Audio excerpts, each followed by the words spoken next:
she was involved. We're going to get to that. But first, let's go through this. And Ryan Reynolds, we want to know, was that an improv or was it scripted, his little piece he did? That was actually, he had a different line in rehearsal and he pitched that to replace it. So that was his idea to do it.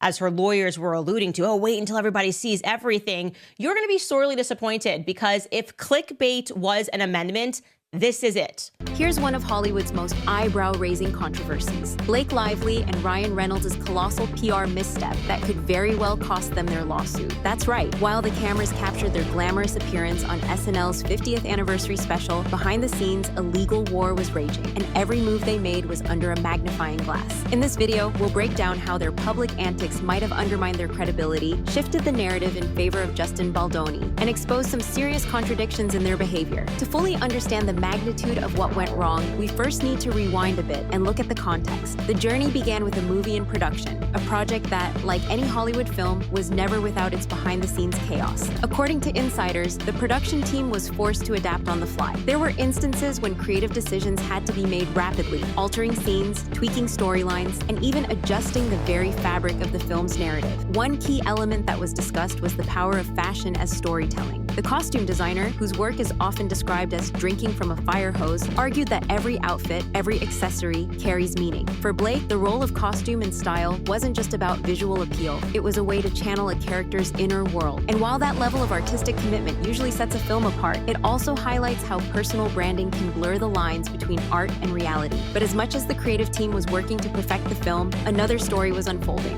A story that would soon steal the spotlight. The legal battle between Blake Lively and Justin Baldoni.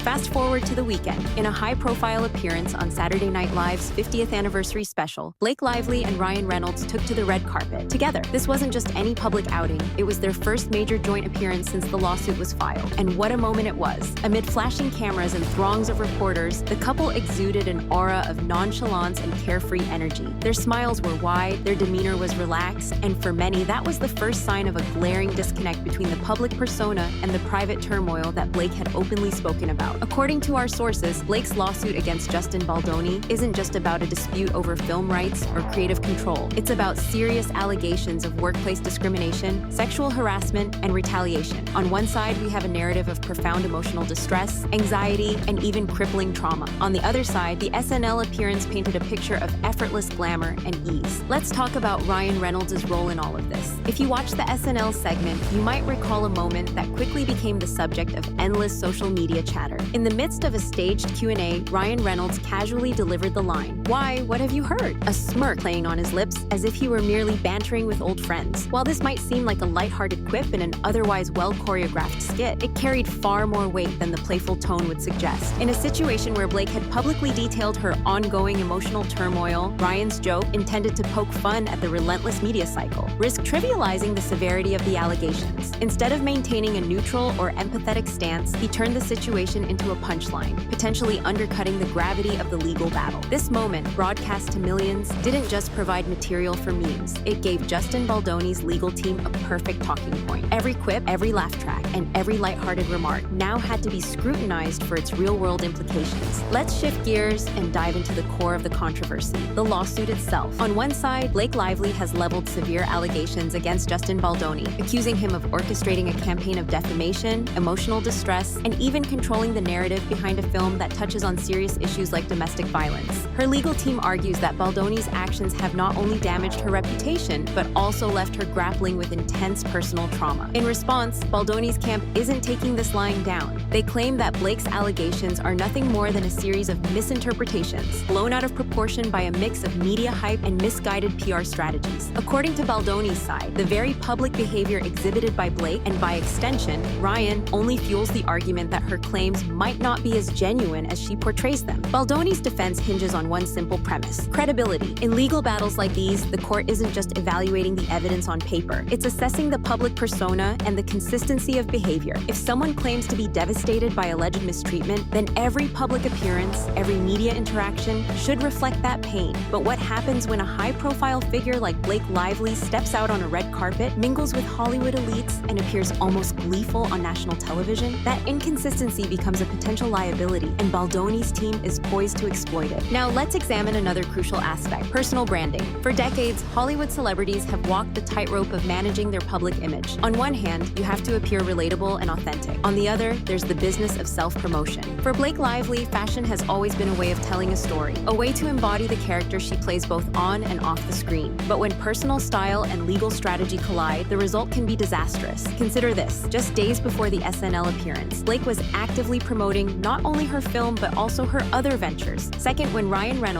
a co-defendant in the eyes of public scrutiny, turns a live moment into a joke, it shifts the narrative. Instead of being seen as supportive, his action can be interpreted as dismissive of the seriousness of the allegations. In legal terms, this kind of behavior can be weaponized by the opposing counsel to question the sincerity of the claims. Every smile, every laugh, every casual remark is re-examined for hidden meanings. Finally, consider the ripple effect on media coverage. The relentless news cycle picks up on these discrepancies, and before you know it, the focus shifts from the substantive issues of the lawsuit to a broader narrative of celebrity double standards and PR theatrics. In today's world, where public opinion can influence legal outcomes indirect, this is a risk that cannot be ignored. This isn't the first time we've witnessed the fine line between public relations and legal strategy in Hollywood. Time and again, celebrity legal battles morph into full-scale media spectacles, where every tweet, every interview, and every public appearance is analyzed under a microscope. The case of Blake Lively versus Justin Baldoni is emblematic of this phenomenon. On one side, Baldoni's legal team is arguing that the negative press and backlash are not solely the result of their client's actions, but are amplified by Blake's own public persona. They claim that her willingness to engage with the media, promoting multiple brands, attending high-profile events, and even laughing off serious allegations on live television only serves to undermine her position. In a world where reputation management is as important as legal strategy, the line between genuine victimhood and calculated self-promotion becomes dangerously blurred. The argument is simple: if your public behavior contradicts the narrative you're trying to build in court, then you lose credibility. And when credibility is at stake, the scales of justice can tip dramatically.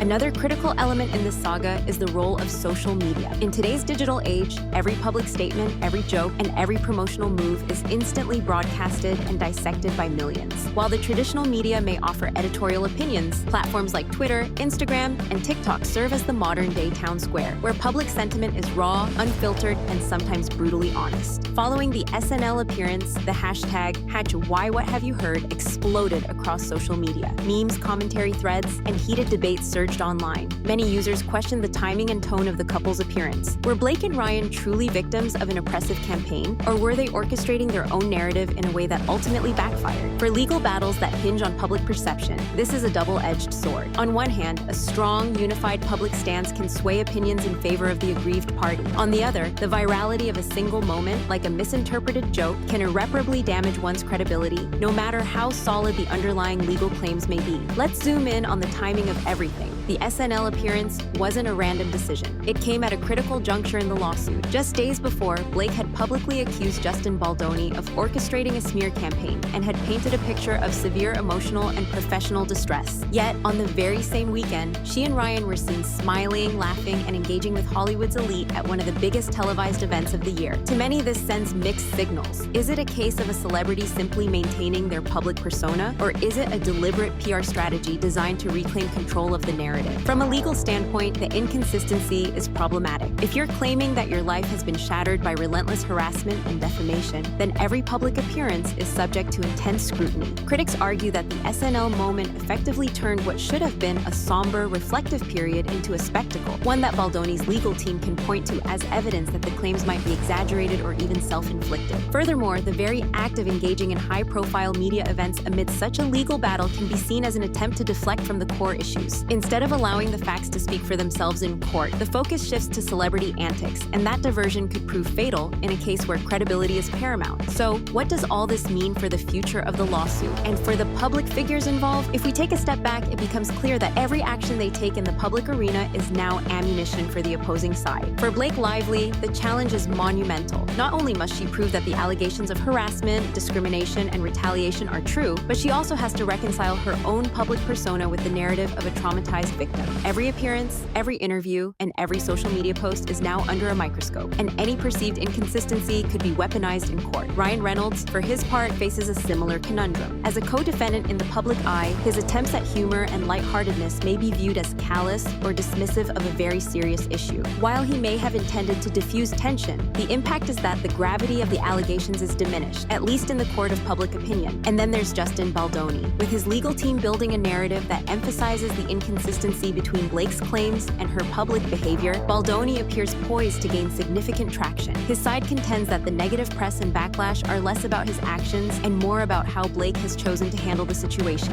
If they succeed in convincing the court that her public persona undermines her claims, then Baldoni could very well walk away with not just a legal victory, but a major boost in public credibility. What we're witnessing here is not just a legal dispute, it's a full-blown PR battle that plays out on live television and across social media every single day. Blake Lively and Ryan Reynolds, by choosing to appear carefree on a red carpet and by allowing humor to infiltrate an otherwise serious legal context, may have inadvertently given the opposition the perfect opening. This is the crux of the issue. In today's media-saturated world, every public move is part of a larger narrative. When that narrative contradicts the claims made in court, it creates a dangerous precedent. For those involved in high-profile legal battles, the difference between a strategic maneuver and a catastrophic misstep can be as thin as a well-timed joke or a misinterpreted smile. As the lawsuit continues to unfold, the coming weeks and months will reveal whether the public perception shaped by these events will tip the scales in favor of Justin Baldoni, or if Blake Lively and her team can somehow recalibrate their strategy and reclaim credibility. One thing is clear though, in the high-stakes world of Hollywood legal battles, every action counts, and there's no room for error when your reputation is on the line. Before we wrap up, I want to know what you think. Do you believe this was a calculated move gone wrong, or was it simply a case of celebrities trying to stay true to their public image despite overwhelming pressure? Drop your thoughts in the comments below. Let's get this conversation started. If you found today's breakdown insightful, be sure to like, share,